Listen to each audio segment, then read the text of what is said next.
한 번 강의 듣고 잘하는 거는 그건 반칙이죠. 네.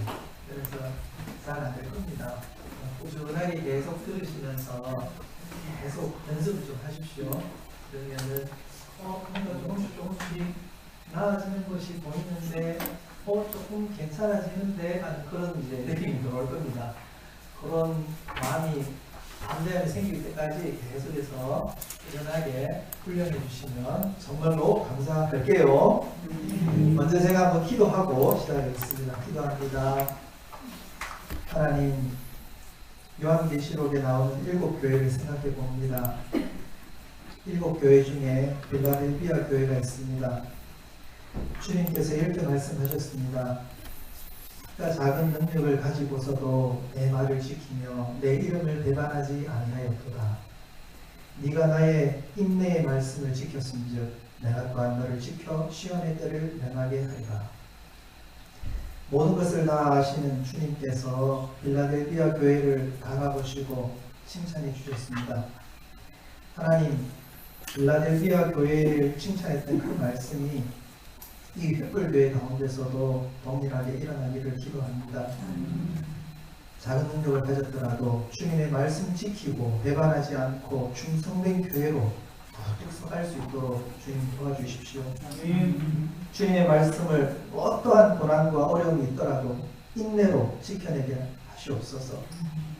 날마다 믿음이 더욱 견고해지고 세워져가는 교회와 성도님들이 될 수 있도록 하나님 은혜와 복을 내려주시기를 간절히 원합니다. 저희들 든든히 서가기 위해서 말씀 훈련하고 있습니다. 묵상 훈련에 힘쓰고 있습니다. 시간이 흐를수록 더욱 굳건해질 수 있게 도와주옵소서. 오늘의 이 훈련이 미래의 걸음이 될 수 있게 도와주옵소서. 예수 그리스도 이름으로 기도합니다. 오늘도 시 한 편 먼저 한번 볼게요. 네, 제가 한번 목소리가 제가 좋으니까 제가 한번 천천히 한번 읽겠습니다. 새해 첫 기적. 시인은 반칠환님입니다. 황새는 날아서 말은 뛰어서 거북이는 걸어서 달팽이는 기어서 굼벵이는 굴렀는데 한날 한시 새해 첫날에 도착했다. 바위는 앉은 채로 도착해 있었다. 이 시는 연말이나 새해가 되면 자주 보게 되는 시 중에 하나입니다. 황새도 말도 거북이도 달팽이도 굼벵이도 심지어 바위까지 각자의 방식대로 각자의 속도에 따라서 출발했고 기어이 만나기로 했던 그 새해에 다같이 모였더라 라는 시의 내용입니다. 걱정하고 염려했던 지체도 여전히 그 염려와 걱정을 뛰어넘고 그 자리에 있었더라 라는 그런 식구의 내용인 거죠. 이 세상 살다 보면 모든 사람들이 동일하지 않습니다. 각자의 색깔과 개성과 속도에 따라서 살아가고 있죠. 하나님이 또 각자에게 다양한 재능을 주셨습니다. 기질도 다르고 성향도 다르고 일을 처리해가는 방식도 다르고 일을 대하는 태도도 다릅니다. 사람마다 참 다르죠. 묵상하는 방식도 마찬가지일 겁니다. 다릅니다. 그래서 적응해가는 방식도 다르고 적응해가는 태도 또한 다를 것이고 속도도 다를 겁니다. 그래서 어떨 때는 옆에 지체를 보면서 저 따라오겠나? 저 언제 따라오겠노? 저게 할 수는 있겠나? 이런 생각이 드는 지체가 있을 수도 있습니다. 그런데 바위가 움직이지도 못하는 바위가 저 언제 따라오겠노 싶었는데 거기 와 있잖아요. 마찬가지로 우리가 옆에 있는 지체를 막 염려하면서 볼 때도 있는데 걱정하지 말고 염려하지 말고 그냥 같이 갑시다. 같이 가다 보면 언젠가 같이 그 자리에 있을 겁니다. 중요한 것은 하나님 진짜 사랑하는 마음입니다. 그 마음이 있으면 되는 겁니다. 속도, 태도 이런 것들은 하나님을 사랑하는 그 마음, 말씀을 진짜 진정으로 사랑하는 그 마음, 요것만 있으면 다 되는 겁니다. 시간이 좀 나을 겁니다. 그렇지만 그것을 믿고 우리가 한 걸음 한 걸음 계속해서 달려가고 같이 가고 그렇게 해서 같이 묵상, 지금 이제 따로따로 뿔이 흩어져서 한 사람 한 사람씩 할 텐데 나중에 다 같이 모여가지고 3, 3, 5, 10명씩, 12명씩 이렇게 모여서 묵상 나눔할 때에 야, 우리가 참 묵상하면서 나눔하니까 더욱 풍성해지네 하는 그 느낌들을, 그 체험들을 가지면서 계속 성장해가고 주위에 좋은 소문들이 나고, 그래서 많은 사람들이 또 이 교회 공동체로 오고, 그래서 위로받고 생명을 누리고 힘이 나고 든든하게 서져가는 그런 우리 회풀교회 다 되었으면 정말로 좋겠습니다. 다들 그렇게 되고 싶고 하고 싶죠? 좋습니다. 이제 슬슬 시작해 보도록 하죠. 앞에 한번 그림 보십시오. 생소한 그림이죠. 중앙에 멈춤, 머묵, 나감이라는 그런 세 단어가 있습니다. 그리고 그 외곽에는 준비, 기도, 읽기, 묵상, 기도, 살기 이렇게 되어 있죠. 읽기, 묵상, 기도, 살기 이렇게 6단계로 되어 있죠. 우리 성서유니온에서 만든 공식적인 묵상의 흐름의 모습입니다. 여러분들 요 흐름에 따라서 조금 이따 훈련을 해갈 텐데 여러분들 한 걸음 한 걸음 가셨으면 좋겠고, 이게 하루아침에 싹 내 것이 되는 것은 아닙니다. 계속 몇 주 동안 계속해서 훈련하는 중에 하나씩 종선님 말했으니까 저런 뜻이구나 하면서 하나씩 느껴질 겁니다. 저도 이게 수년간 걸리지 않았겠습니까? 그러니까 여러분들도 시간이 그렇게 걸릴 겁니다. 마음을 조급하게 하지 마시고 천천히 따라간다, 그러다 보면은 된다 생각하시면서 한 걸음 한 걸음 따라와 주시면 좋겠습니다. 묵상을 이렇게 하실 때에 정말 기본기가 참 중요하죠. 여러분들 기본기를 잘 가져야 되거든요. 여러분 혹시 수영 배워보셨는지 모르겠는데 저 37회 수영을 배웠습니다. 성서유니온 선교회라는 이 단체에 와서 어린이들 대상으로 캠프를 해야 되기 때문에 수영을 배웠습니다. 캠프를 하다 보면 물놀이도 많이 해야 되거든요. 내가 물놀이를 제대로 못하는데 애들을 물놀이 하면서 지도를 못하잖아요. 이제 수영을 배웠는데, 제가 초등학교 때, 중고등부 때, 대학 청년 때 수영을 그때는 못했겠죠. 그러니까 그때는 물이 엄청 무서웠습니다. 지금도 기억이 나는데 동기 녀석 중에 3명 녀석이 수영을 엄청 잘하는 녀석들이 있었습니다. 바닷가 출신 2명에다가 강가 출신 1명인데 이놈들은 수영을 엄청 잘해요. 그래서 저는 수련회 때마다 물 근처에 가면 도망다니는 것 같습니다. 왜냐? 그 녀석들이 나를 들어서 물에 빠뜨리니까. 그래서 엄청나게 도망다녔습니다. 그런데 37에 수영 배우고 난 다음에는 그때로 다시 들어가면 내가 이렇게 일을 가면서 그때 생각하지 않을 텐데 하는 그런 생각이 드는 거죠. 37에 수영을 배울 때에 처음부터 갑자기 하루 갔다 오고 일주일 갔다 오고 수영이 완벽하게 할 수가 있었겠습니까? 없잖아요. 처음에 갈 때 물속에서 이제 숨 참는 거 이런 거 배워야 되죠. 물에서 속에 들어가서 숨을 참는다는 걸 제가 개념을 잘 몰랐으니까 물이 너무 두려웠죠. 그런데 그걸 이제 배우는데 한 며칠 걸렸어요. 물이 그때도 두렵더라고요. 그런데 들어가서 물에서 숨 참는 것, 물장구 치는 것, 그리고 호흡하는 방식들 하나하나 이제 배워갔죠. 그러다 보니까 4가지 형태의 수영도 이제 다 할 수 있는 거죠. 그러다 보니까 37회 배웠던 그 수영하면서 저는 여러분 하롱베이라고 아세요? 네. 제가 거기서 수영했다는 나이에서 네.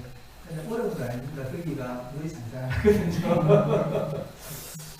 배가 이렇게 많이 띄어져 있는데 그 사이에 쏙 들어가가지고 잠시 수영하는 건 어렵지 않습니다. 수영만 할 줄 알면. 그러니 그런 수준에까지 갔죠. 처음부터 그렇게 할 수 있는 건 아니고 기본기를 잘 다듬어 가지고 하면은 언젠가는 그렇게 되는 거죠. 그런데 수영 한 37배였는데 지금 50이 넘었거든요. 그런데 그 사이에 제가 이제 본부에 올라와서 또 사역을 하기도 하고 하다 보니까 캠프 현장을 떠났잖아요. 그러다 보니까 이제 수영을 좀 잘 안 하게 된 게 또 상당히 오랜 기간 흐른 거죠. 그러다 보니까 수영을 했겠습니까? 안 했겠습니까? 안 하죠. 그럼 수영을 못 합니까? 할 줄 알죠. 지금도 바다에 들어가면 들어갈 수 있죠. 잘은 못해도 그때 배웠던 것이 있으니까 자연스럽게 되는 겁니다. 여러분 운전 마찬가지죠. 운전하는 것도 마찬가지잖아요. 운전 잘하신 대부분 다 운전도 하실 텐데 한동안 안 하더라도 운전대 딱 잡으면 바로 또 운전이 되잖아요. 가르치는 사람이 있으면. 그렇죠. 예, 같이 정말 힘들었군요. 저는 두 딸과 아내를 제가 가르쳤습니다. 대단하죠. 네. 속으로 죽는 줄 알았습니다. 도장 안 찍은 게 다행입니다. 이 얘기는 나가면 안 되니까 조심하십시오. 힘든 일이긴 하죠. 어쨌든지 배웠던 것들을 잠시 중단하더라도 다시 할 수 있잖아요. 묵상도 마찬가지입니다. 여러분들 성경 읽기도 마찬가지인데 성경 읽고 묵상하는 이 방식들도 익혀놓으면 다 할 수 있습니다. 잠시 쉴 수는 있어요. 그러나 계속 잘할 수 있습니다. 그러니 지금부터 한 걸음 한 걸음 나가면서 공기를 좀 잘 다지고, 여러분 운전할 때도 마찬가지고 수영 배우는 것도 마찬가지고 다른 스포츠 배우는 것도 마찬가지인데 기본기가 탄탄하면 탄탄할수록 내가 또 가르칠 수 있는 상황까지도 갈 수 있죠. 그런데 어설프게 배워놓으면 어때요? 가르칠 때 속이 터지죠. 속이 터져. 나도 속 터지고 상대방도 속 터지고.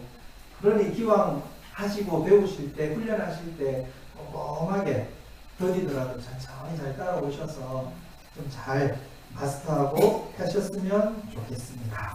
네.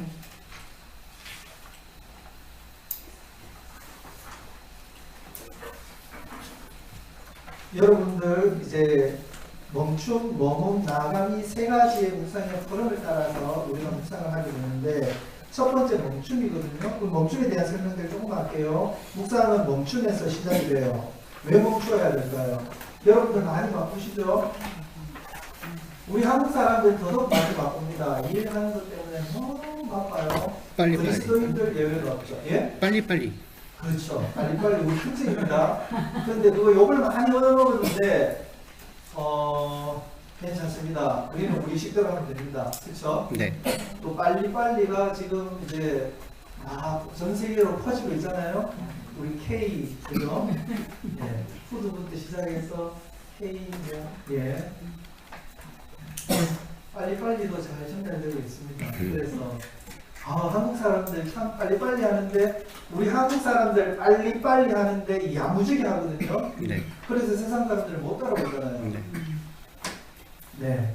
우리나라가 더 컸으면 장방의 1등인데 그런데 그렇게 안 되는 게 어쩌면 우리에게 감사할 수도 있습니다. 겸손하게 우리가 계속 꾸준하게 나갈 수 있잖아요. 멈춤에서 무엇이 시작되느냐 하면 하나님과의 만남이 시작되는 겁니다. 일이 막 바빠서 일 중독자 같이 막 살아가는 게 특히 우리 한국 사람들인데 거기서 잠시 멈추지 않으면 하나님을 잃게 돼요. 하나님 없이 살게 되죠. 하나님 없이 살다 보면 내가 주인이 되거든요. 우리가 그리스도인이 되었다는 것은 예수 그리스도께서 왕이십니다. 당신이 주인이십니다. 라고 고백하면서 우리가 그리스도인이 되었어요. 신자가 되었고 믿음 생활하는 사람이 된 거예요. 새로운 피조물이 된 거죠. 아담과 하와가 독립선언한 이후에 다 죽었었다가 그 죽음에서 주 예수 그리스도 때문에 우리가 생명으로 옮겨졌는데 옮겨질 때에 우리가 한국 선언하고 오면서 뭘 선언하느냐 하면 이제 더 이상 독립선언은 아닙니다. 이제 내가 주인 아닙니다. 당신이 주인이십니다. 이제 내가 더 이상 왕 아닙니다. 하나님이 왕이십니다. 사탄도 왕이 아닙니다. 하나님이 왕이십니다. 이렇게 해서 우리가 신자가 됐고 믿음 생활하게 됐어요. 그런데 일에 막 지쳐있고 일에 시달리다 보고 너무 바쁜 삶을 살다 보면 하나님께 예배하고 하나님 말씀 듣기도 힘든 그렇게 바쁜 생활을 하다 보면 내가 여전히 주인이 되는 거예요. 다시 옛날 모습으로 돌아가는 거잖아요. 그래서 멈춰야 되는 거예요. 잠시 멈춰야 되는 거예요. 멈추어야 누가 주인인지, 누가 왕이신지, 내가 주인이 아니고 내가 왕이 아니고 하나님이 왕이셨지. 그렇지, 하나님이 왕이지. 하나님이 주인님이시지. 그분이 목자시지. 그래서 내가 따라가야 되는 존재지 라는 것을 다시 생각할 수 있다는 겁니다. 그래서 멈춰야 되는 거예요. 멈추십시오. 우리가 기도하고 주일날 예배하고 왜 모입니까? 멈추기 위해서 모이는 거죠. 우리가 주일조차도 제대로 예배 안 드리면 언제 하나님 앞에 멈춰서 하나님 당신은 왕이십니다 이렇게 얘기합니까? 죽을 때요. 그런데 주일 하루 가지고는 곤란하죠. 순간순간까지 가야 되는 겁니다. 매 순간, 모든 순간이 그분이 주인이셔야 되잖아요. 그걸 생각하려면 멈춰야 되는 거예요. 그럼 멈추면 끝인가? 아니죠. 멈추었으면 머물러야 합니다. 어디에요? 하나님의 말씀에, 하나님 존재 자체에 머물러야 되는 겁니다. 그래서 묵상하는 거예요. 그래서 기도하는 거예요. 예배하는 자리에 나오는 거예요. 거기서 머물러야 되죠. 머무르고 있어야 되죠. 길게 머물러야 되죠. 제발 길게 머무릅시다. 길게. 5분 머물렀다. 나 하나님 만났다. 말씀 읽었다. 5분 딱 기도해놔놓고 나 기도했다 이렇게 하지 마시고 절대적인 시간도 필요한 거예요. 머무르면 그 머무름 안에서 말씀에 머무르고 기도하는 중에 머물러 있으면 그때에 하나님이 다가오셔서 하나님과 인격적인 만남을 하게 되고 그 인격적인 만남 가운데서 깨달음이 오고 하나님이 어떤 존재인지, 말씀이 지금 나를 통해서 뭘 얘기를 하고 있는지, 하나님이 나를 통해서 이루시려고 하시는 것이 무엇인지 계속해서 깨닫게 되는 거죠. 인격적인 깊은 만남이 되는 거죠. 여러분, 하나님하고 친하세요? 정말 친하세요? 더 세게 부르네. 소리가 세게 부르시나? 여러분, 관공서에 가서 등본을 떼고 인감증명 떼고 하면 그 일보러 갔을 때는 일보가 난다면 어쩝니까? 일 끝났어요. 그럼 어떻게 해요? 빨리 다른 일하고 또 가잖아요. 다른 일보러 가야 되죠. 다른 누군가를 또 만나러 가야 되죠. 하나님 만나는 걸 그런 식으로는 안 했으면 좋겠습니다. 예배하러 왔는데 그런 식으로 안 했으면 좋겠어요. 그런데 종종 그런 마음이 들 때가 있지 않습니까? 하나님을 만나는 묵상의 시간, 성경 읽는 시간, 하나님 앞에 기도하러 나온 시간, 예배하는 시간, 이 시간들을 관공서에서 업무 처리하듯이 시간 딱 써서 어구야 내가 너무 일찍 왔네. 목사님 예전에 설교 키로 빨리 맞춰야 되는데 뒤에 할 일이 많은데 이렇게 하면서 하나님과의 만남, 하나님께 예배하는 그 시간들을 너무 업무 처리하듯이 하고 있지는 않는지 잘 생각하셔야 됩니다. 그거 하나님하고 친한 거 아니거든요. 하나님하고 진짜 친하면 제 마음을 그렇게 안 쓰겠죠. 여러분, 연세 드신 분 저러고 있는데 그래도 연애하셨을 수 있죠. 연애 결혼하신 분들도 있으실 테고 연애 해보셨죠, 그죠? 안 해보셨습니까? 7년이나 밤늦게까지 전화하고 집에 와서 또 전화하잖아요. 그 다음날 또 만나가시고 아니요. 그렇군요. 저는 그랬습니다.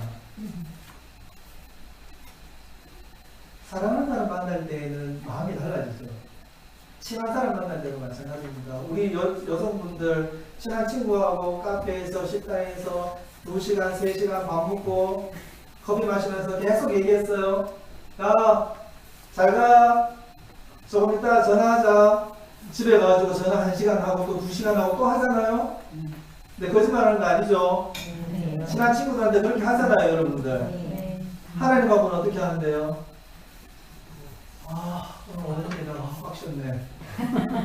아침에 성경 읽는데 30분 와 진짜 힘들었는데 그러고 난 다음에는 일 처리하듯이 업무 끝내는 듯이 탁 던져놓거나 이제 내 마음대로 편하게 할래 이렇게 하면서 하나님이 없는 그런 모습으로 막 살아가지 않나요? 그 하나님하고 친한 거 아니거든요. 그러면 안 되잖아요. 항상 친해야 되죠. 항상 하나님과 친한.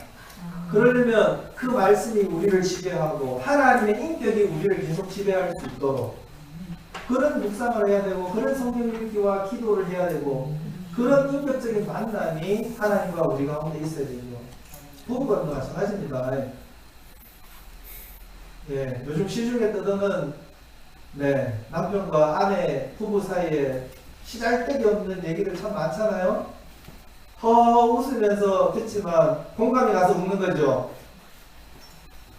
그런데 그게 공감이 가면 되겠습니까? 안 되잖아요.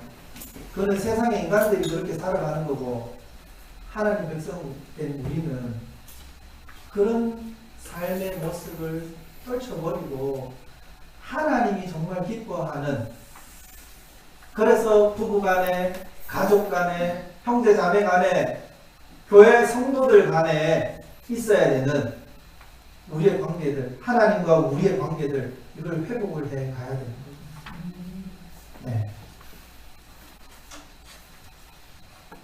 무겁게 가자고 한 얘기 절대로 아닙니다. 이런 개념들을 잘 가지시고 우리가 묵상에 임하셨으면 좋겠습니다. 세 번째로 이겁니다. 나아가는데요.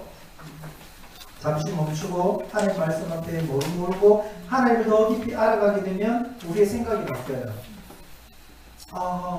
말씀 가운데서 하나님을 계속 만나면 하나님이 우리를 이끌어 가시기 때문에 우리의 생각을 바꾸시죠.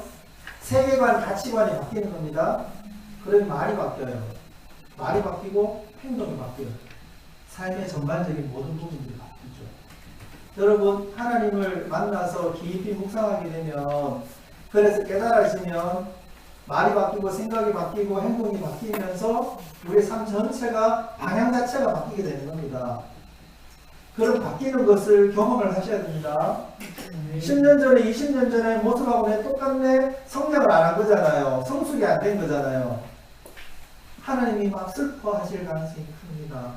그렇게 되면 절대로 안 됩니다. 10년이 지나고 20년이 지나고 30년이 지나고 이제 하나님 앞에 가야 될 그 순간이 다 됐을 때에 주위에 있는 사람들이, 우리 가족들이 하나님 너무 많이 닮았는데, 이런 고백이 나와야 되는 겁니다. 예수님 너무 많이 닮았네. 올라가서 같이 봅시다, 나중에. 이렇게 하면서 기쁘게 보내드려야 되죠.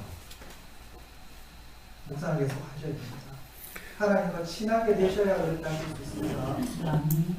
하나님과 이때역이 있어야, 친하게 되어야 그분이 우리를 막 바꾸시죠. 우리가 다른 것에 매몰되어 있으면 절대로 안 바뀝니다. 여러분, 정신이 이렇게 깨어있을 때 많이 보고 많이 집중하는 건 뭐예요? 요즘 뭐 유튜브 많이 봅니까? 드라마는요? 홈쇼핑은요? 남자분들은 스포츠, 주식, 안 합니다. 정치, 안 봅니다. 안 보시죠? 네. 감사합니다. 전 최근에 나는 자연인이다. 예, 저도 사람 만나는 일을 하잖아요. 제가 요즘 이제 본부에 올라와서, 저는 성수유니온에서 일한다 했죠. 그 필드에서 목사님들하고 성도님들하고 같이 만나다 요즘은 서류 간지고 회의해야 되고 하는 그런 일들을 이제 하다 보니까 지치죠. 나는 자연인이다 보면서 자연으로 가고 싶은 마음이 생깁니다. 한 두어 달 시간 할 때마다 한번 그랬던 것 같습니다. 그리고 어때요? 내 생각이, 제 마음이 지금 해야 될 일이 태산인데 하나님이 기뻐하시는 일들이 막 이렇게 산적해 있는데 그걸 생각하는 게 아니라 어떻게 하면 이것을 빠져나가가지고 저기 좀 조용한 데 힐링하나, 그런 생각을 하다 보니 나약해지죠. 하나님이 기뻐하지 않는 자기만의 공간에 자꾸 찾아 들어가는 어리석은 생각을 하게 되죠. 그래서 머리를 한번 탁 재봤습니다. 이거 준비하면서 시잘데기 없는 데 집중을 했구나. 그러면서 그건 나중에도 할 수 있죠. 제 입장에서. 그래서 다시 정신 차렸는데요. 여러분들도 마찬가지일 수 있잖아요.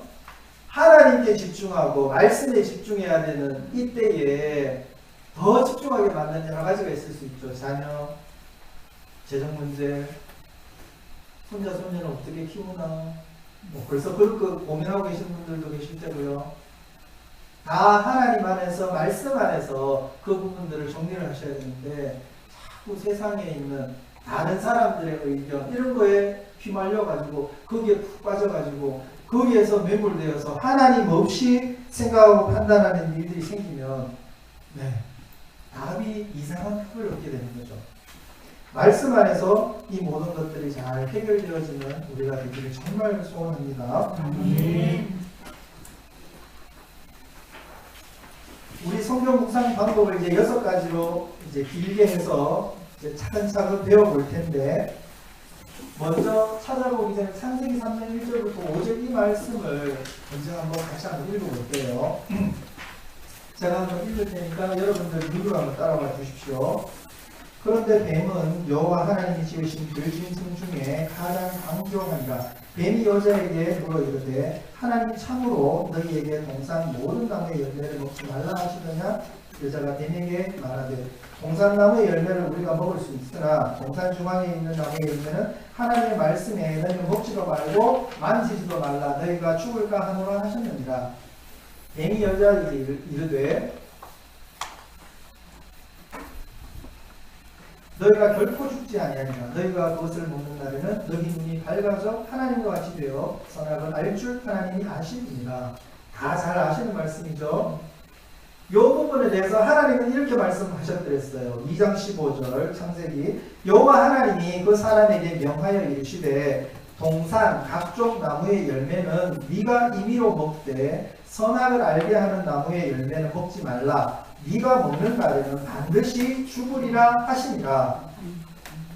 뱀의 말 다르고 하와의 말 다르고 하나님의 말이 지금 달라요.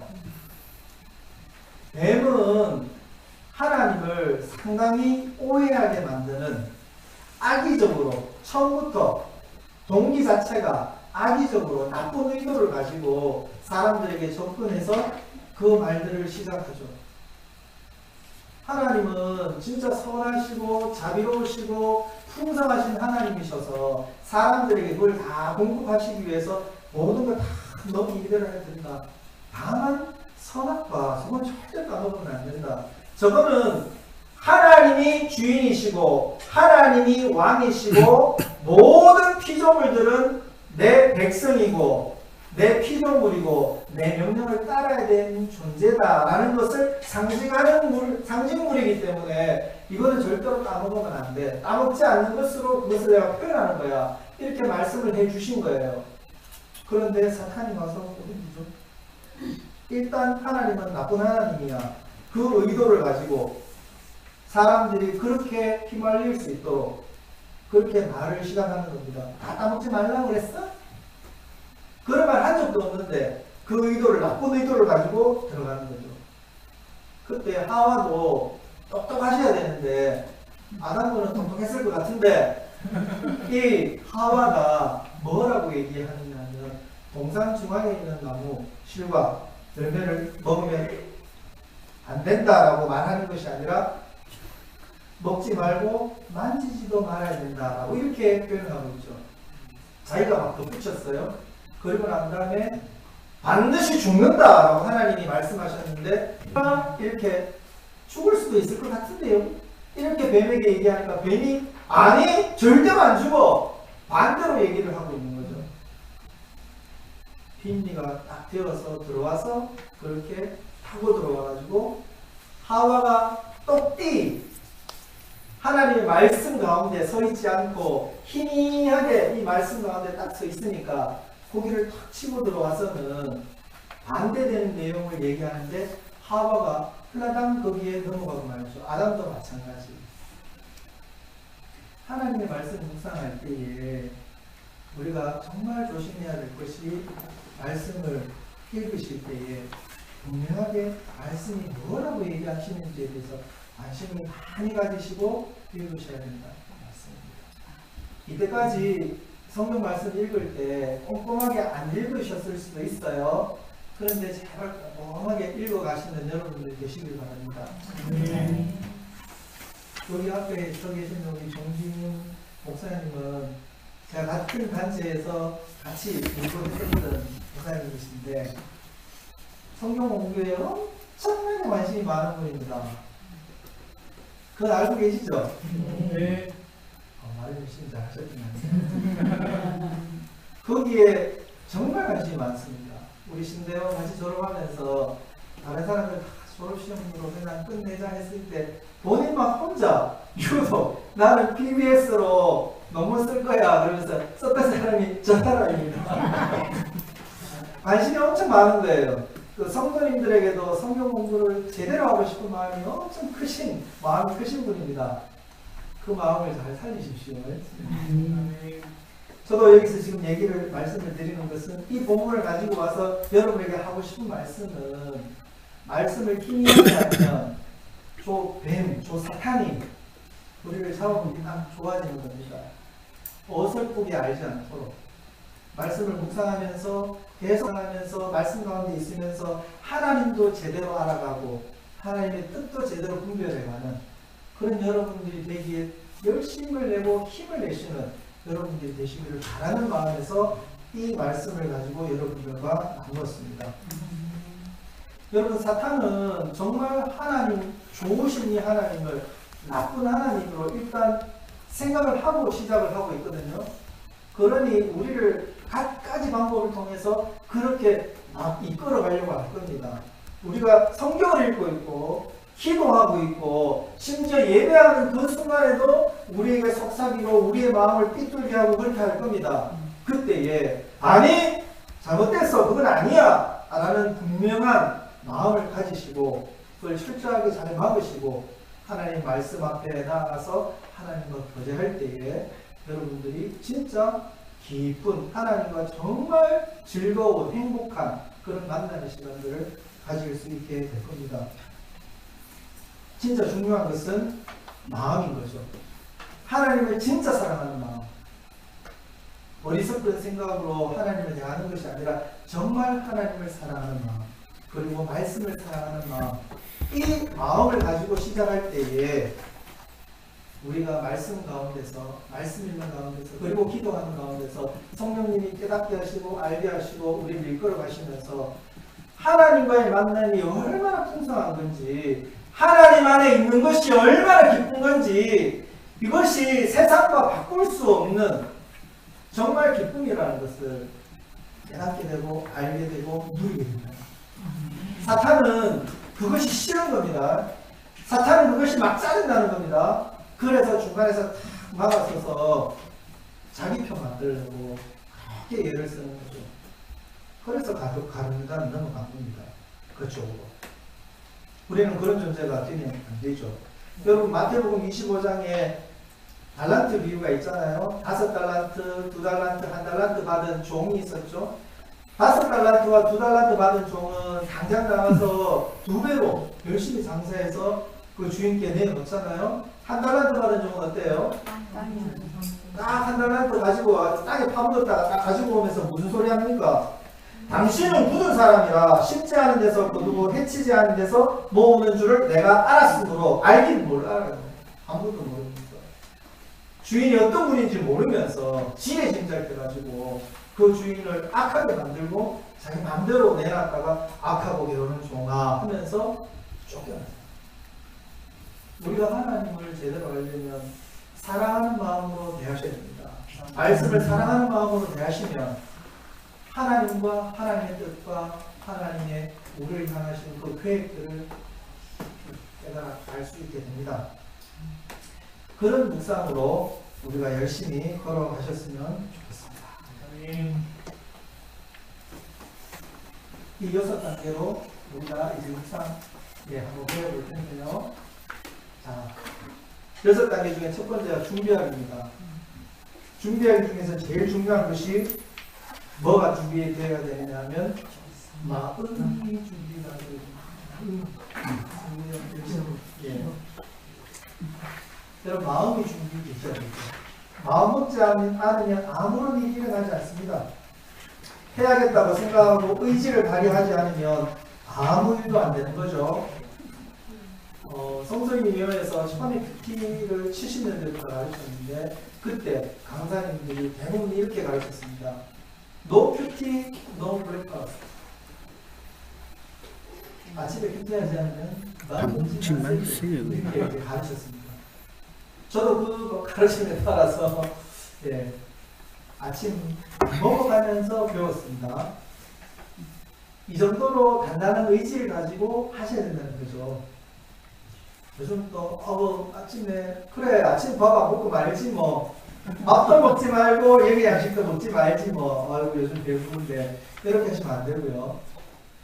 진짜 이 큐트를 하지 않으면 하나님과의 만남으로 시작하지 않으면 밥도 먹지 않겠다는 이 결심을 가지고 묵상을 한번 해보십시오.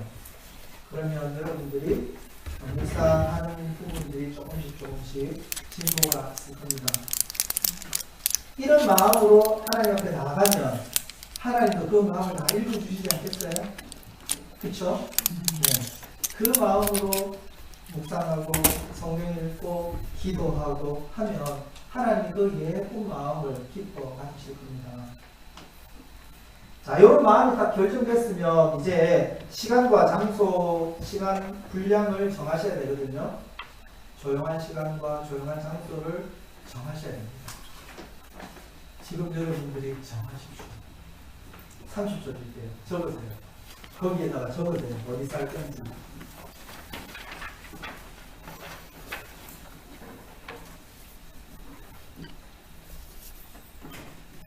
저는 거실에서 합니다. 아침에 일어나면. 여러분들은 어디서 하실 겁니까? 최소한 20분 하셔야 되는데 처음부터 20분 하라고 하면은 시간 보면서 조 목사님 두고 보자 뭐 이렇게 되거든요. 10분. 네, 처음에는 10분을 하십시오. 처음 하시는 분들은. 이미 잘하고 있는 분들은 30분씩 하는데 잘하고 있는 분, 조 목사님 처음에 10분이래. 줄이면 안 됩니다. 그분은 그러면 계속 열심히 하세요. 처음 하시는 분들, 처음 하시는 분들은 10분. 잘하시는 분들은 30분 이상 그렇게 하십시오. 분량도 중요합니다. 그래서 몇 분 정도 할 거다. 될 수 있으면 아침에 하세요. 저녁에 하게 되면 반성하는 큐티 하게 됩니다. 묵상했었으면 내가 안 싸웠지 뭐 이렇게 됩니다. 그러니 꼭 묵상을 아침에 눈을 뜨면 의식이 돌아오면 하나님이 다시 생활을 줬으면 그날 딱 시작하면서 의식을 하나님께 드리면서 그렇게 하루를 시작하십시다. 세 번째는 도구거든요.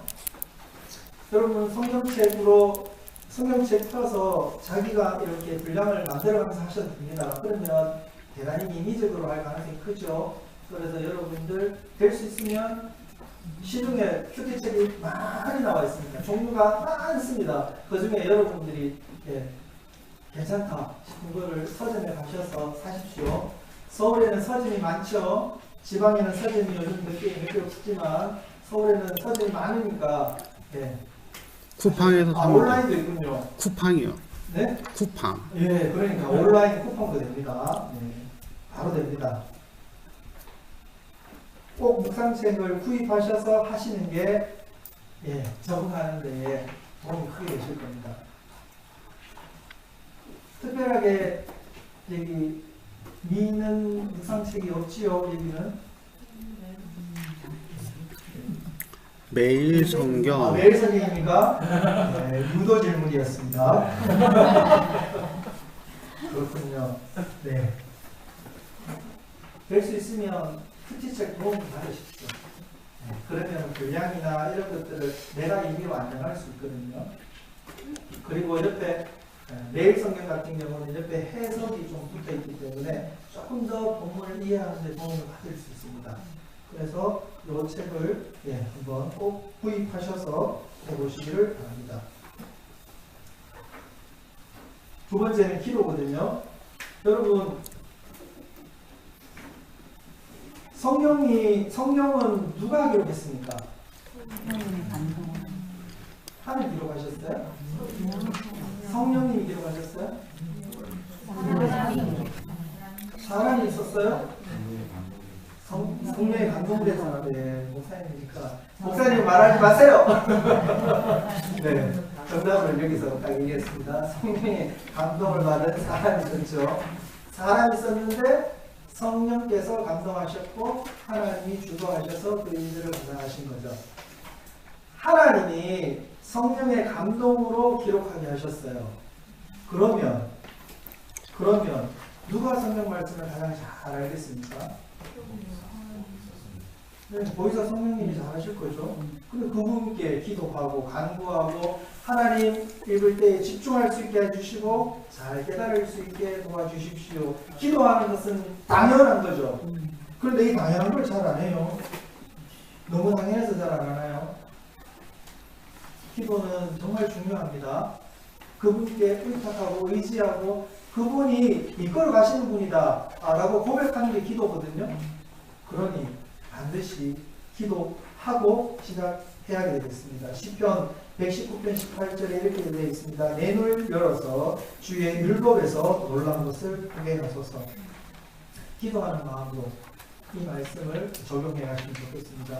디모데후서 3장 16절에 이렇게 나와 있습니다. 모든 성경은 하나님의 감동으로 된 것으로 도움과 증언과 바르게 함과 의롭을 하게 유익하니 분명히 모든 성경은 하나님의 감동으로 기록되었다라고 명시하고 계시잖아요.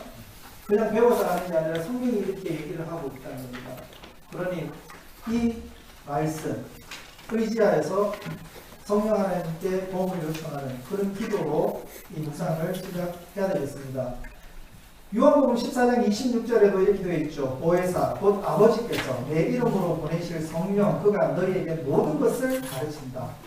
내가 너희에게 말한 모든 것을 생각나게 한다 라고 말씀하시면서 성령님이 그 역할을 하실 거니까 읽어라, 가르침을 받아라 이렇게 말씀을 하고 있는 거죠. 이 말씀을 아멘으로 받으시고 이 말씀대로 우리가 하나님의 말씀 앞에 나아가야 되겠습니다. 우리가 이제 성경 읽기를 세 번째 성경 읽기를 할 텐데 성경 읽기의 방식이 세 가지가 있습니다. 세 가지가 있는 게 아니라 세 번을 읽으면 좋겠습니다. 그래서 세 번 이렇게 하는데요.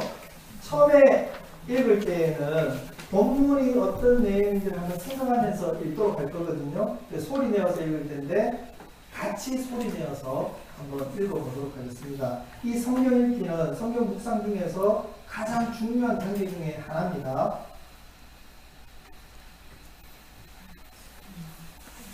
자, 소리 내어서 읽을 텐데 여러분 본문 말씀 이렇게 있습니다. 이 본문 말씀 앞에 있는 말씀을 같이 합독을 한번 쭉 같이 한번 읽어보도록 할게요. 시작. 그의 어머니 마리아가 요셉과 정혼하고 동거하기 전에 성령으로 인되는 것이 나타났더니 그의 남편 요셉은 부러운 사람이라 그를 드러내지 아니하고 가만히 두고자 하여 이 일을 생각할 때에 주의 사자가 명령하여 이르되 할때 나선 요셉아 내 아내 마리아를 우리를 무서워하지 말라. 그에게 있는 자는 성령으로 된 것이다. 아들의 이름을 예수라. 이는 그가 자기 백성을 그들의 죄에서 구원할 자이시니라 하라. 이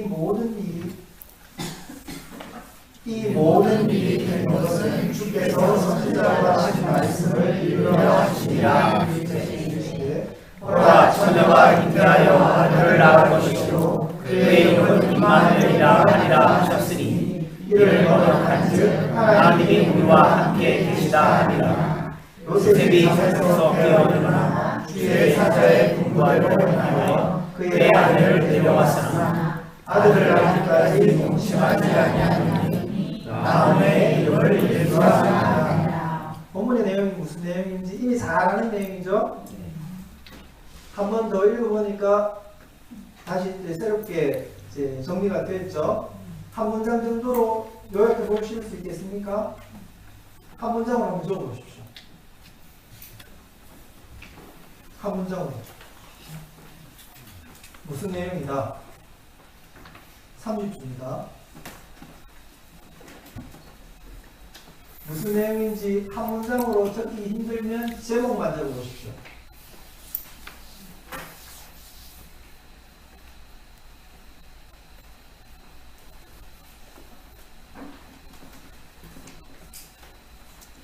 자, 이제 다시 읽을 텐데요. 두 번째 읽을 때는 줄 치면서 밑줄 그으면서 표시하면서 읽을 거거든요. 중요한 인물들이 많이 나왔죠. 방금 본문 안에서 하나님, 예수님, 성령님, 주님 이렇게 많이 나왔죠. 다 같은 계획이시죠. 삼위 하나님.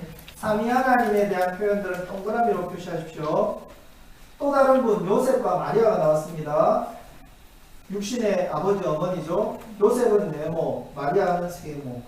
중요한 내용은 밑줄 걷도록 하겠습니다. 다시 한번 읽을 때에 제가 한번 읽어드릴게요. 제가 읽을 테니까 여러분들 눈으로 쭉 읽으시면서 거기 본문이 안 나와 있죠? 제가 깜빡했군요. 제 강의 안에만 있고 여러분들 들었던 강의 안에 없군요. 네. 여러분 성경책 있잖아, 그렇죠? 성경에다가 표시하겠습니다. 성경에 표시해도 괜찮습니까, 목사님? 네, 감사합니다. 그렇게 한번 표시할게요. 제가 한번 읽도록 하겠습니다.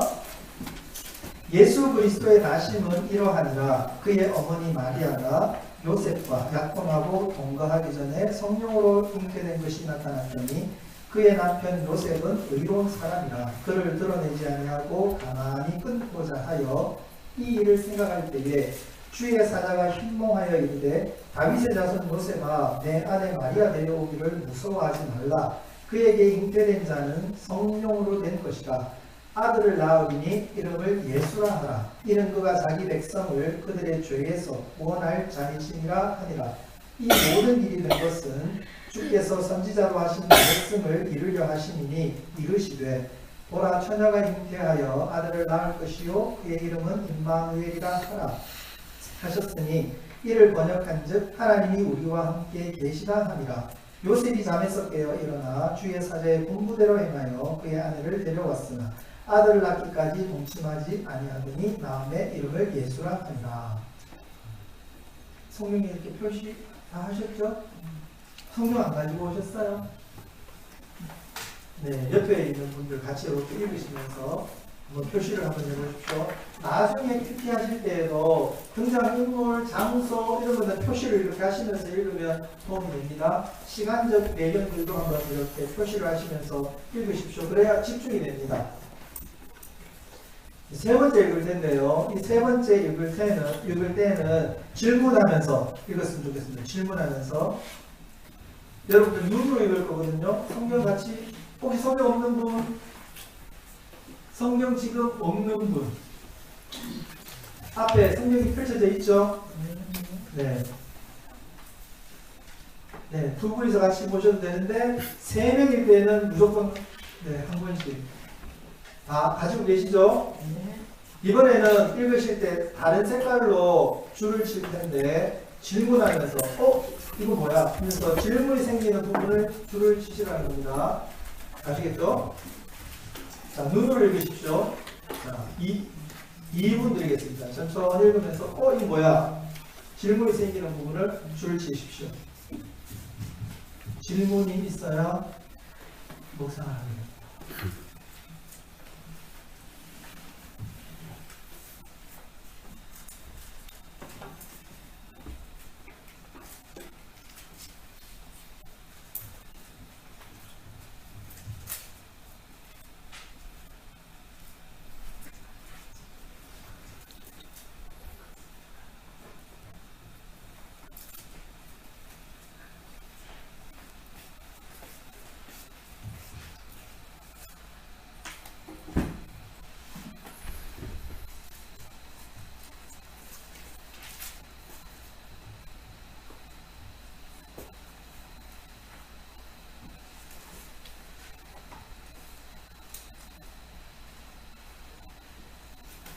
네, 오늘은 막공이기 때문에 시간을 더 안 드리도록 하겠습니다. 너무 야박하죠? 그래도 넘어갈게요. 여러분 제가 3번을 읽어라 했습니다. 3번을 읽은 이유는 한 번 정도 읽어가지고는 본문의 내용 파악하는데도 더욱 시간 다 쓰게 되거든요. 한 3번 정도 읽어야 본문의 내용을 가지고 생각도 하고 흐름도 알고 질문도 생기는 부분들이 생길 수 있습니다. 그러면서 이제 묵상에 들어가게 되거든요. 그래서 여러분들 묵상하실 때에 제가 지난주에 숙제 낼 때는 한 번만 읽고 요약하세요 이렇게 했지만 이제 제대로 하시려면 3번을 읽으셔야 된다. 그래야 이제 여러분들이 묵상하는 이제 기초 작업이 되는 거다. 이런 얘기를 여러분들에게 말씀드립니다. 그래서 다음 주에 이번 주에 이제 숙제 낼 때에는 3번을 읽으십시오라고 얘기를 할 겁니다. 3번 정도는 꼭 읽으시고 3번 정도는 읽어야 여러분들 문맥을 따라서 본문도 이해가 됩니다. 앞뒤를 살짝 보면서 전체적으로 읽어야 되거든요. 본문 안에만 갇히시면 안 되고 앞뒤로 생각을 하면서 본문을 3번 정도 읽으실 때에 어려움 없이 이 본문을 이해를 해 가게 되는 겁니다. 제가 이렇게 얘기를 하지만 이게 이론이고요. 여러분들이 실제로 읽다 보면은 어렵죠. 그런데 계속 하다 보면은 조금 더 이해가 깊어져 갑니다. 처음에는 서툴기도 하고 잘 모르시고 잘 안 되기도 하고 3번 읽는 것조차도 힘드시겠지만 인내를 가지고 그냥 해보는 겁니다. 그러다 보면 한 주 지나고 2주 지나고 3주 지나면 여러분들이 왜 3번 읽으라 했는지 그리고 3번 읽으면서 좀 더 깊이 깨달아지는구나 하는 것을 체득하게 됩니다. 그러니까 그렇게 이해도 하시고 믿으시고 그렇게 진행해 보시기를 바랍니다. 우리 네 번째인데요. 묵상, 이 3번 읽었는 내용들을 가지고 이제 묵상에 들어가는 거거든요. 우리 성서윤리원에서는 크게 2가지 질문을 여러분들에게 던집니다. 하나님 어떤 분이십니까? 내게 주시는 교훈은 무엇입니까? 큐티책, 저희들이 만드는 묵상지에도 이 2가지 질문이 나와 있습니다. 여러분들도 묵상하실 때에 이걸 먼저 생각을 많이 하시면 좋겠습니다. 우리 매일 성경은 하나님 중심의 묵상을 돕기 위해서 2가지 질문을 하는 겁니다. 우리가 하나님 중심의 묵상을 해야 되거든요. 나 중심, 우리 중심이 아니라 하나님 중심의 묵상을 해야 됩니다. 그러려면 본문을 읽는 중에 하나님 도대체 어떤 분이신지 저분에 대한 생각들을 우리가 해야 되는 거죠. 우리가 이 말씀 안에서 하나님을 계속 묵상해 갈 때에 하나님과의 인격적인 교통이 일어나는 거고 그 하나님, 인격적인 하나님 앞에서 우리가 굴복을 하게 되고 그분 앞에 온전하게 서갑니다. 그리고 말씀을 계속 읽다 보면 여러 등장하는 인물들이 나오고 하나님이 이끌어가는 상황들과 사건들이 있죠. 그 속에서 하나님이 우리에게 주시는 다양한 교훈들이 있습니다. 그 교훈을 통해서 우리가 하나님의 뜻들을 발견해 가는 겁니다. 그래서 저 2가지 질문을 같이 동시에 하면서 우리가 본문 안으로 들어간다. 이렇게 생각하시면 되겠습니다. 여러분 아까 우리가 1장 18절 마태복음 1장 18절부터 25절을 읽었어요. 거기에서 하나님이 어떤 하나님으로 나오고 있습니까? 혹시 여러분들 대답할 수 있는 분 계세요? 성경 본문으로 다시 가죠. 답하기가 좀 어렵죠? 18절에 어떤 하나님이 나옵니까? 예수 그리스도가 나오셨어요. 그분이 탄생하셨는데 어떻게 탄생하셨어요? 성령으로 잉태되셨네요. 19절에는 있습니까? 없네요. 그럼 넘어가고 20절에는요? 주의 사자 주님이 나오시네요. 네, 주님이 천사를 보내서 꿈을 꾸게 하셨네요. 꿈속에서 말씀하셨네요. 네, 좋습니다. 그리고 성령으로 잉태됐다는 표현도 있죠. 자, 21절에는요. 예수님이 나오네요. 예수님. 아들 예수님. 아들 하나님이신 예수님이 나오네요. 그 예수님의 이름 뜻이 그 뒤에 있네요. 예수. 죄에서 구원할 자. 자, 22절에는요. 주라는 표현이 또 나오네요. 주님은 하나님이시죠? 하나님이 선지자에게 말씀하셨던 것을 이루시는 분으로 표현하고 있네요. 23절에는요. 임마누엘 뜻이 뭔가요? 하나님이 우리와 함께 계시다. 그 뜻 자체에서도 하나님이 어떤 분이신지 나오고 임마누엘이라는 내용 가운데서도 하나님에 대한 속성이 또 나오고 있네요. 24절에는요. 주의 주가 또 나오죠. 이분이 하나님이시죠. 또 있습니까? 25절에 예수라는 이름이 또 나오네요. 성부, 성자, 성령 하나님이 가환하고 있습니다. 요약하면 성부, 성자, 성령이 삼위 하나님이 합동으로 열심히 일하셔서 사람의 구원 사역을 이루어가고 있는 중이죠. 그 내용이 지금 18절부터 25절 안에 기록이 되어 있는 겁니다. 하나님, 이런 하나님이신 거죠. 이 하나님이 이제 계속 묵상해 가면 됩니다. 이거는 앞에서 성경 읽었던 것에 대한 피드백하고 있는 중입니다. 자, 그러면 나에게 주시는 교훈은 무엇인가? 이것도 한번 보죠. 아까 질문 던졌던 것하고 같이 연결하면서 생각하셔도 좋습니다. 18절에서 혹시 주시는 교훈이 있을 수 있겠습니까? 질문이 있어요. 질문, 어떤 질문입니까? 공부하기 전에 성령으로 이제 것이 나타났다. 왜 이렇게 이 방법을 사용하겠을까? 네. 왜냐하면 사생아라는 소리를 들을 수 있으니까. 왜 그렇게 하셨을까? 네. 좋습니다. 어머니 마리아가 나오고 아버지 요셉이 나오고 약혼하고 동거하기 전이라는 표현도 나오고 다양한 표현들이 나오고 있죠. 담임 목사님 얘기했던 그 내용과 더불어서 마리아는 어떤 분일까? 여러분이 만약에 누가복음이나 이런 복음서들을 만약에 묵상하셨더랬으면 그때에 이제 또 많은 정보들이 있었거든요. 이 마리아가 나이가 어떤 상황이었나? 지금 약혼 아니면 정혼이라는 표현이 되어 있는데 이건 또 어떤 표현인가? 결혼하기 우리의 결혼 제도하고 여기에서의 결혼 제도가 좀 다르거든요. 그래서 약혼하는 것 자체가 결혼인 거예요.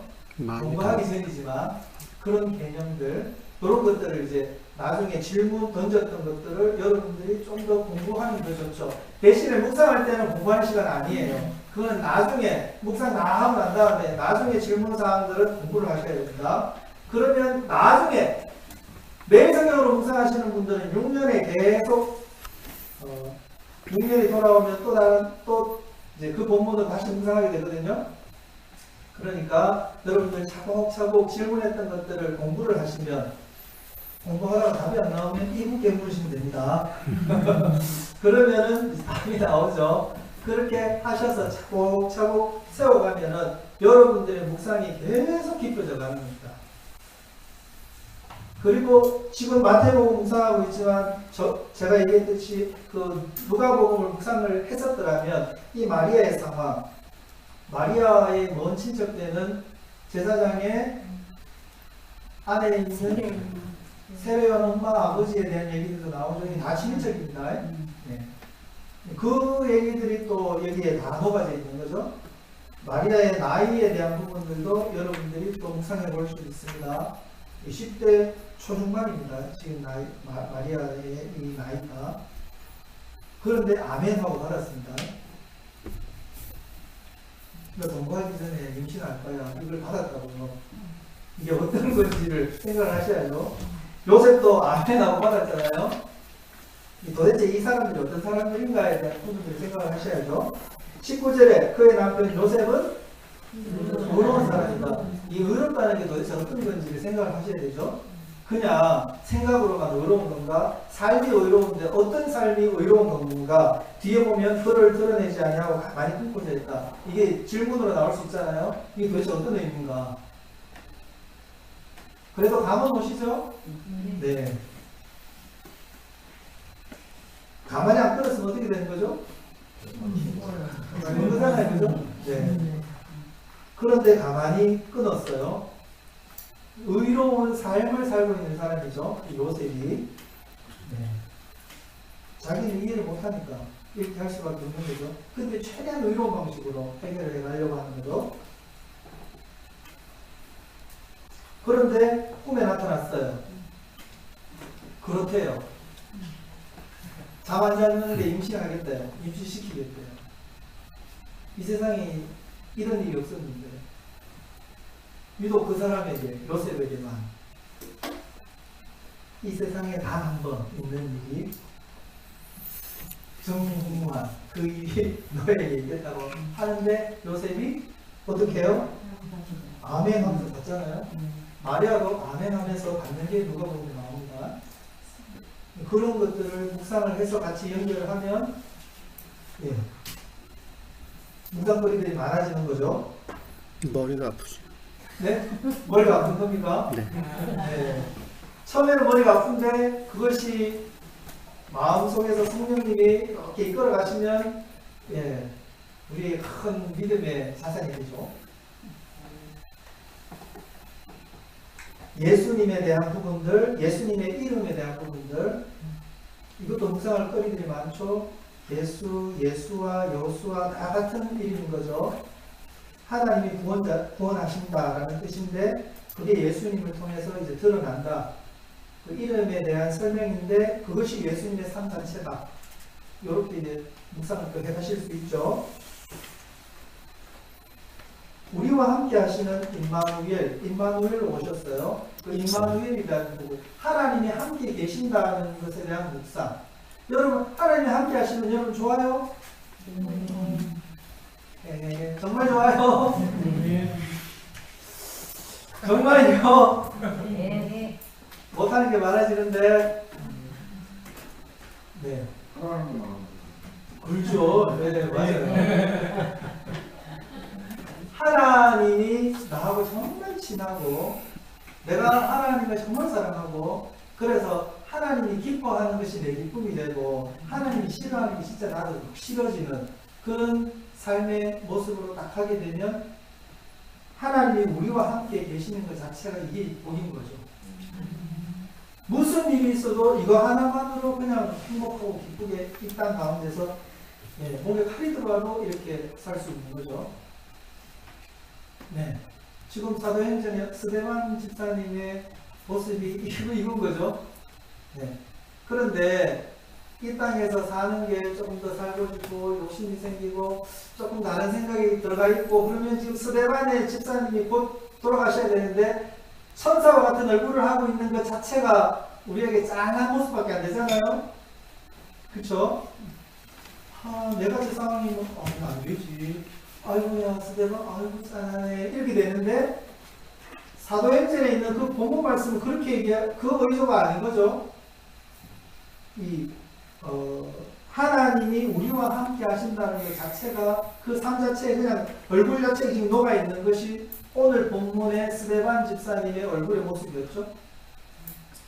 우리가 묵상을 하는 중에 그런 삶이 되어야 되는데 진짜 복 있는 지난주에 봤던 복 있는 사람의 모습인 거죠.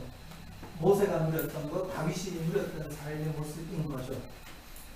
또 우리의 삶이 그렇게 가야 되는데 그러려면 진짜 우리가 말로만 하나님이 왕이세요, 하나님이 주인이세요 라는 것이 아니라 진짜 그것이 소망이 되고 그것이 진짜 우리의 기대가 되고 우리의 기도 제목이고 그걸 향해 막 달려가고 못 달려가고 있으면 막 슬프고 이렇게 됐을 때에 우리의 묵상이 정말 하나님 앞에서 깊어지는 묵상이 될 겁니다. 요게 진짜 잘 됐으면 좋겠네요. 요게 이제 기도 제목이 되고 묵상의 깊은 거리로 들어갈 수 있겠죠. 이런 식으로 여러분들이 이제 질문도 던지면서 묵상도 해볼 수가 있겠습니다. 오늘은 그냥 막 던지면서 오늘 우리 연습을 하고 있는 중인 겁니다. 자, 이렇게 다 묵상을 했으면 이제 기도하는 거죠. 다시. 여러분, 우리가 깨닫고 이해하고 했던 부분들이 자연스럽게 되는 걸까요? 자연스럽게 된다고요? 훌륭하십니다. 성령의 능력을 입는 거예요. 사도행전에서도 1장 8절 성령이 너희가 임하시면 그래야 본능을 따라서 일할 수 있거든요. 우리 속에 내주하고 계십니다. 우리가 예수님을 주라고 고백하고 하나님을 아버지라고 부르고 있잖아요. 그렇게 하실 수 있는 분은 성령님이 그렇게 하실 수 있어요. 내 속에 내주하고 계시니까 그 고백이 나온 거예요. 그래서 여러분들 세례 받으시고 그것을 여러 성도님들 앞에서 공포를 받고 공포를 했잖아요. 그렇죠? 이게 그냥 이론이 아니라 실제거든요. 그러니 우리의 삶에서 그 성령님이 내주하고 계신데 우리가 깨달은 것을 기도하면서 하나님 권능을 주셔서 순종할 수 있게 해주십시오 라면서 그것을 정말 갈구하고 정말 사랑하고 갈구하면서 얘기를 하면 하나님이 그 마음을 받으시고 할 수 있는 힘과 능력을 주시고 은혜를 베푸셔서 그것을 가능하게 하는 거죠. 원수도 사랑할 수 있게 되는 거죠. 여러분 원수 사랑하는 거 진짜 힘들고 어렵습니다. 친구가 원수가 되었을 때에 그 원수를 사랑하는 게 참 어렵습니다. 그런데 그걸 가능하게 해주십니다. 진짜입니다. 가능하게 해주십니다. 네. 제가 몇 년 전까지만 해도 요 얘기를 강하게 못했는데 이제 할 수 있습니다. 해봤으니까 제 입으로 한 게 아니라 하나님이 해주셨으니까. 친구가 원수 되었을 때 다윗이 친구들이 원수가 되었을 때 친족들이 원수가 되었을 때 정말 힘들어했던 것들을 시편 노래하는 가운데 많이 토로했잖아요. 그 정말 어렵거든요. 친구가 원수 되는 거는 정말 그거는 네. 어머님한테 한번 물어보고 싶습니다. 집사람한테요? 집사람 제 원수라고요? 그 관계에 대해서 네, 물어보셔도 됩니다. 네. 그 관계 잘 알고 있으니까 다 아는 사람입니다. 네. 정말 어려운데 그걸 가능하게 하십니다. 그분이 성령님이신 거죠. 근데 많이 걸렸습니다, 저는 수가 낮아서 그런지 영빨이 약해서 그런지 시간이 많이 걸렸습니다. 그런데 여러분들은 더 잘할 수 있을 텐데 성령님께서 가능하게 하시는 거죠. 성령님께서 또 상황과 환경을 또 만들어 주시는 거죠. 그래서 여러분들도 묵상을 다 하고 난 다음에 묵상하고 이해하고 깨달은 대로 그냥 사라지는 것이 아니라 성령 하나님을 의지하고 그분의 능력을 덧입었을 때에 그분께서 이끌어 가시면서 되게 하고 그때에 순종할 때에 그것이 되어갑니다. 우리의 순종의 의지도 포함이 되는 겁니다. 하나님이 이끌어가고 나는 못 들어가겠는데요 하면 안 됩니다. 그때에 우리의 순종의 의지를 드려야 됩니다. 그때에 하나님이 일하시는 겁니다.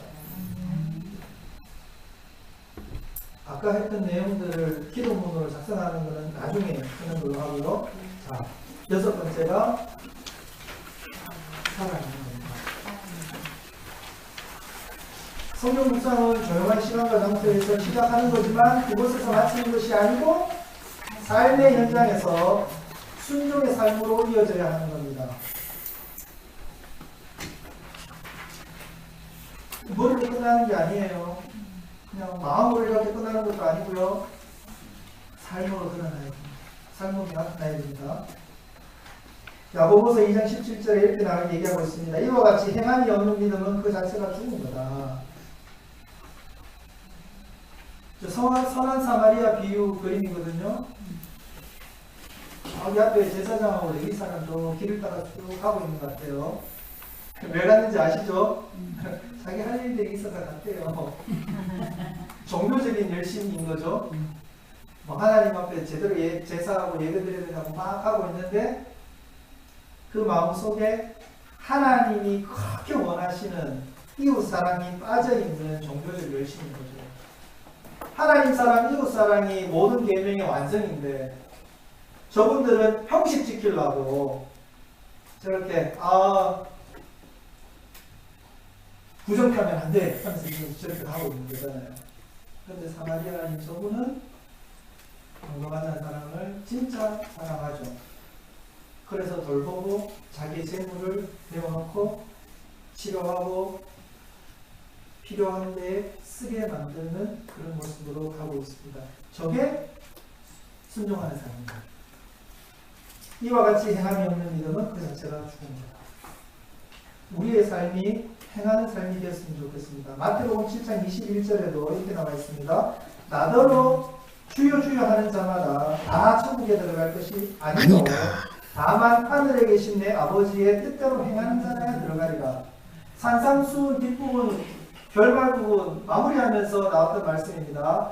예수께서 친히 하신 말씀입니다. 예수께서 이렇게 하시겠다는 겁니다. 너희들 나더러 주여 주여 하는데 하나님 뜻대로 행하지 않으면 하나님 나라 멍청이도 못 들어온다. 이렇게 얘기하는 겁니다. 제자들에게 산상순 들으려고 하는 모였던 그 제자들에게 이 소리를 지금 하고 있는 거예요.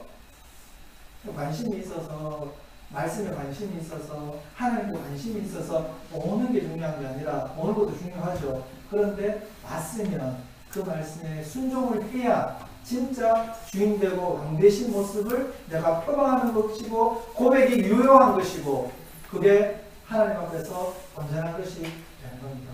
그게 진짜 의로 연결되는 겁니다. 그래야 의가 온전하게 성취가 되는 겁니다. 그런 모든 성도님들이 되었으면 좋겠습니다. 이것을 위해서 지금 우리가 묵상을 달려가고 있습니다. 묵상 훈련을 하고 있는 겁니다.